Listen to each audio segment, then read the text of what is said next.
Mila bederatzireun eta 19an aitak baserrian zeukan dirutxo apurra, bidai luzea ordaintzeko dana emone ustan, lekeition hartu nuen Bilboraino karroza. Ilusioz beteta hartu nuan bapora, gogotsu heltzeko Ameriketara, deseroso ez jaten ardura.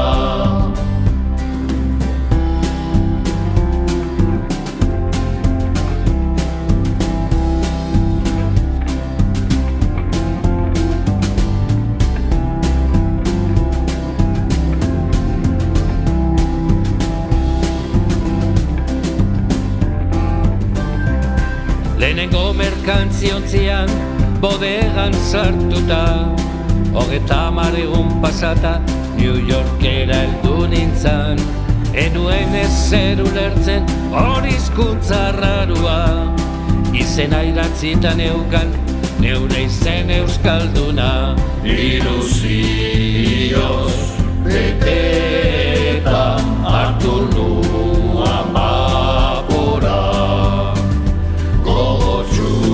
heltzeko Ameriketara, deseroso ez jaten ardura.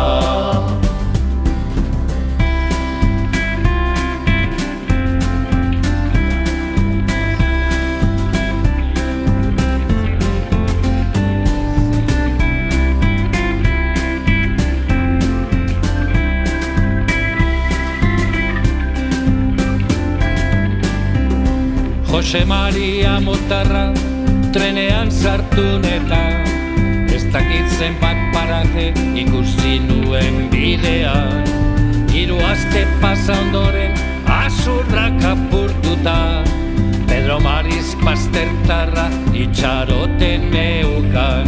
Ilusioz beteta